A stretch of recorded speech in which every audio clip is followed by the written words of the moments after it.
Depuis qu'ils ont mis pied à terre en Martinique, les nefs ont pris du bon temps.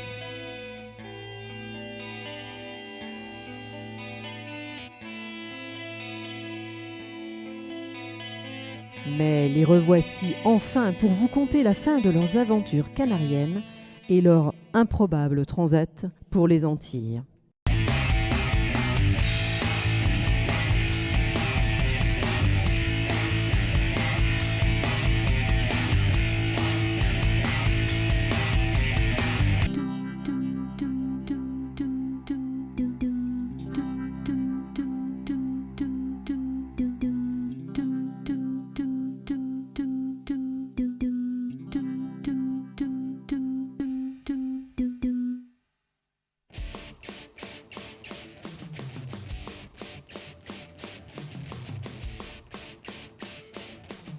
Malgré une bonne longueur d'avance, l'Amiquiral a perdu la course de paddle organisée à Gran Canaria. Faut pas gagner. Faut pas content. Tricher, tricher. Pas content. Pas content du tout.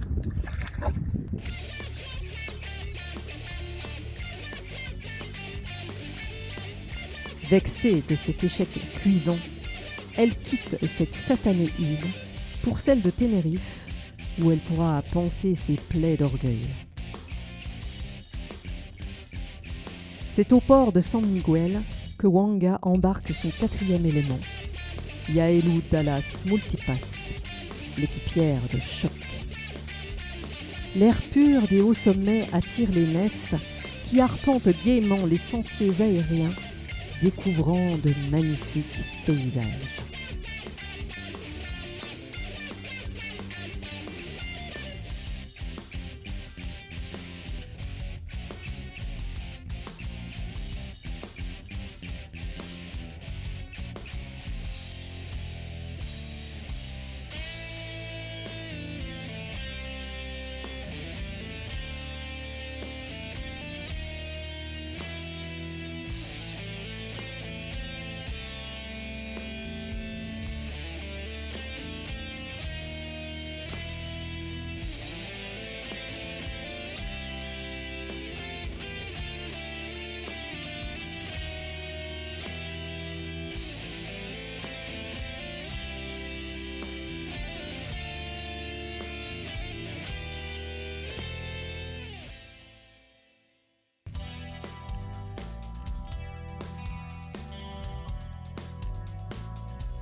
Toutes les bonnes choses ont une fin.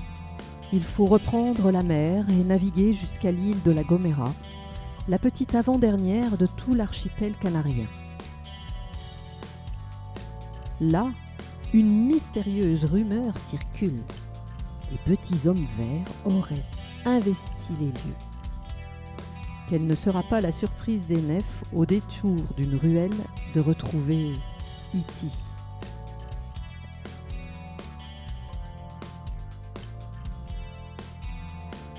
La Gomera sera le point final de leurs aventures canariennes et surtout le départ de leur transat pour le paradis. Moi, Wanga, je vais vous conter ma transat.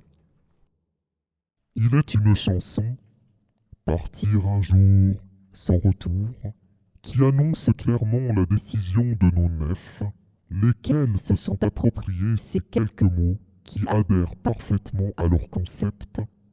Pourquoi se fatiguer à rentrer? Traverser pour le paradis a déjà bien été assez harassant. Partir, quitter la terre ferme pour un temps. Combien de temps? Quelques jours? Quelques semaines? Les nefs s'étaient fixés 20 jours. Voguer au gré du vent. Des vents. Mais quel vent? Ah oui, les alizés, les fameux, ceux décrits dans les livres, ceux après lesquels ils ont couru, ceux qui se sont refusés à eux, ceux qui ont fait parfois leur désespoir, puis leur espoir, puis leur désespoir, ceux qui devaient les transporter, dixit le capitaine, comme sur un tapis roulant jusqu'aux Antilles. Décidément, nous ne sommes que de petites fourmis dans les griffes du destin. Oh, l'ami Tiral, non mais ça va pas la tête. Tu veux faire fuir nos auditeurs? Je sais que ton rôle de râleuse te colle parfaitement à la peau, mais mollo, cool, calme le jeu. Tout ne fut pas si noir. Certes, il pleuvait en ce mercredi 26 janvier, jour 1 de la transat. Certes, l'équipière gisait, tel un coléoptère dans sa boîte, au fond de sa couchette, clouée par la vilaine petite bestiole à la mode depuis 2020.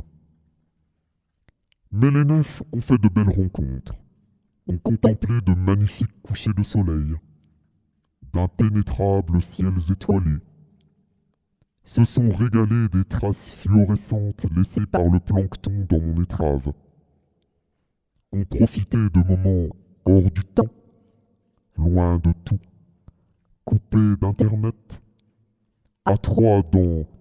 Oh, pardon Kali, à 4, dans leur petit cocon flottant. Eh Wanga, tu oublies que la sale petite bestiole s'est aussi immiscée en moi. Tu oublies ma fièvre, ma toux, ma terrible nausée, et surtout l'énorme bosse à la tête suite à ma chute causée par ma perte de connaissance et par tes mouvements incontrôlés.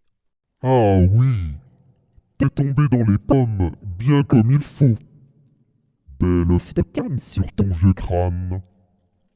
Il faut dire que l'océan me faisait danser un rock endiablé.